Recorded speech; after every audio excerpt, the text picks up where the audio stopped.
Well, I wanted to get it a little bit funnier in this video, but I decided to go for a more serious tone because I found more of these and they're so disappointing.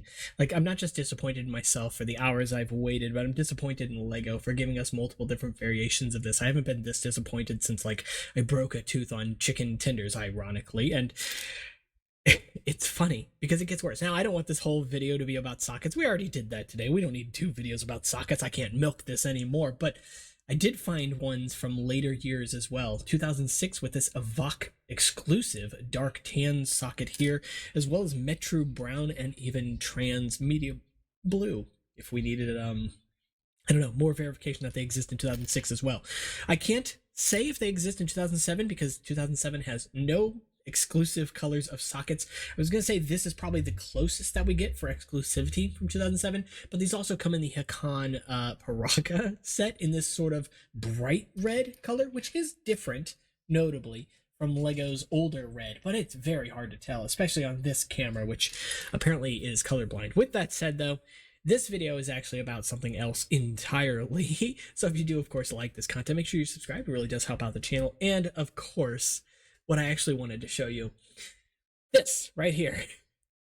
Why is that Metro Brown? I don't understand. I'm not complaining, by the way. Here's the thing.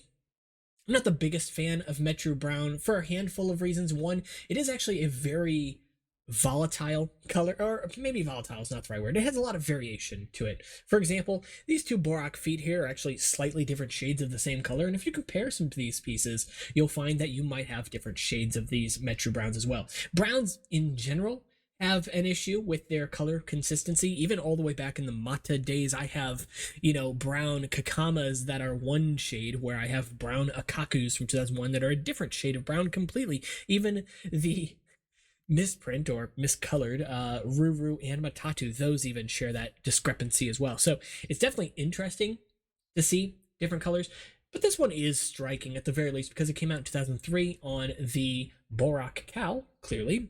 And yeah, to see that in Metro Brown, it's cool.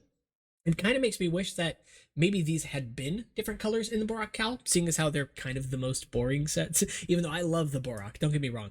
I don't know that I'd call them as boring as Vaki. I still have some issues with Vaki in general, but they do at least do some things different. The Borak Cal don't.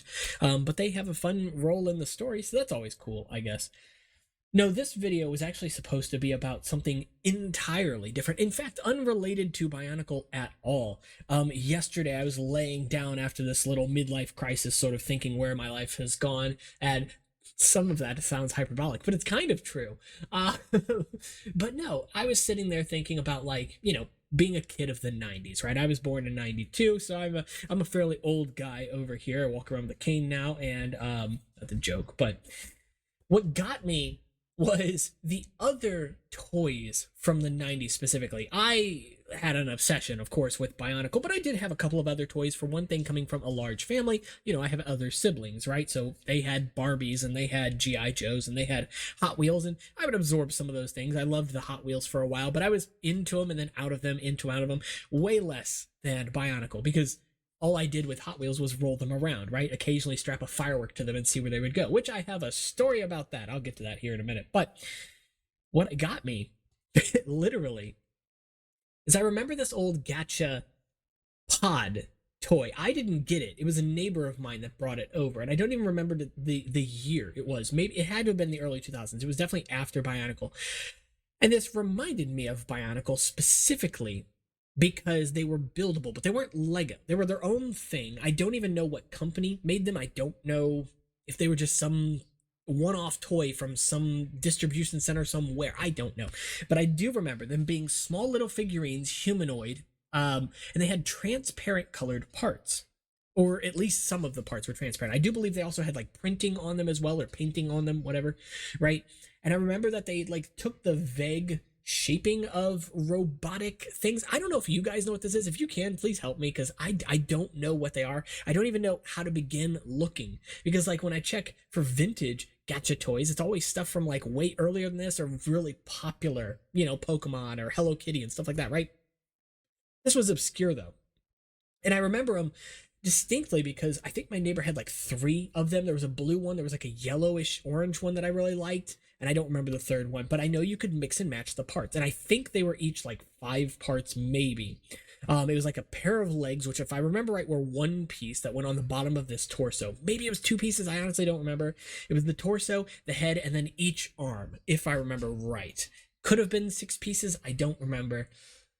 Yeah, they were the coolest thing, and I don't know why, because I knew nothing about them, but it kind of had that same allure to something like Bionicle, right? When I bought my first Bionicle set, I didn't know what Bionicle was. Well, nobody did. It was 2001, right? Lego knew, but we didn't as customers, and I was just a kid in a store that saw something I liked. I had money burning a hole in my pocket because of my birthday, and I just picked it up, and that started everything for me, you know? So it kind of had a feeling like that. Granted, I did not go chasing these things around because, again, I didn't buy them. I didn't even know where to get them. How do you ask that question, especially as a insecure, anxious little kid who doesn't want to ask any questions? But no, it just reminded me of, like, toys from the 90s, right? And the early 2000s, of course. I think there was really no better time, even today, honestly, with all the technology and stuff that we do have that we can implement in toys. I still think that there was something special about that era. Partially, that's going to be rose-tinted glasses, right? Nostalgia. But also, there were a lot of really interesting IPs coming out around that time as well. And if not being made in the 90s, being revived. It's sort of a renaissance of a lot of classic IPs as well. And so it was a big time for just everything.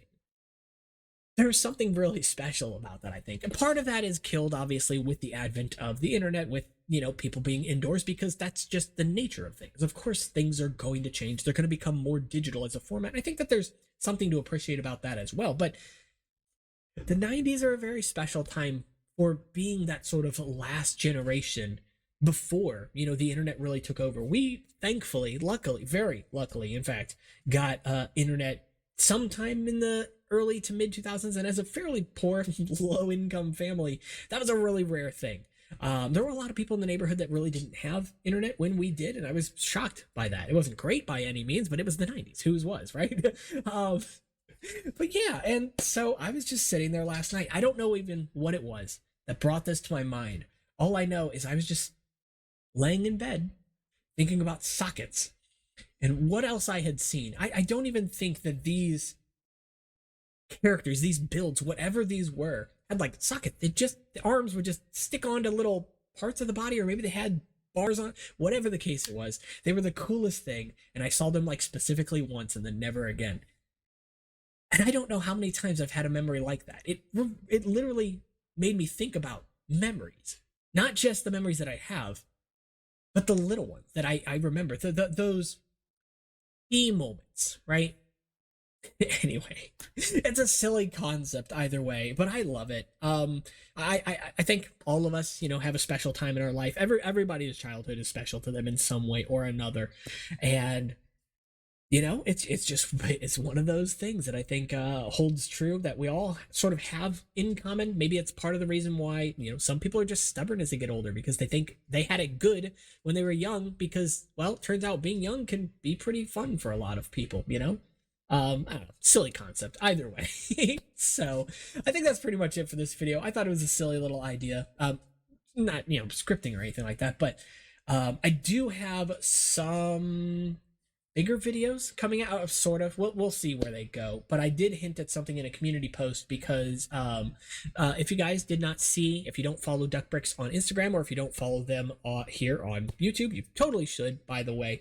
But actually semi-recently, somewhere back around the beginning of October, I believe, I sent them the prototype for the Axelara, the original Axelara from technically sometime during 2007. But so yeah, they now have that in their hands. It was a fun little piece of Bionicle history to have owned for the unfortunately short period of time that I did, but I had to make a choice to let it go in order to start my own little small business here. And I'm still working on that, but I'm very happy with where things are now, and I owe part of that to you guys. So once one thing I wanted to mention before ending this video is I plan to ramp up production of resin casting here in these next couple of months. Thankfully, we got some news today that financially we're doing a little bit better now, so I'm really happy about it. It has nothing to do with YouTube, but YouTube is paying out as well, which is always good. I have not received my first payment for that, but I just try to be transparent with this stuff. So far I've made like $75, and that's really good for a small little channel like ours. So I'm very happy about that. Thank you all so much for subscribing, so much for supporting the channel as much as you have. And of course, as always, if you want to join the conversation, not only do you have the comments, you can also check out Discord and Instagram and Patreon if you do want to support the channel and get some perks down in the description below. And of course, make sure you subscribe. I'll see you all in the next one. Take care.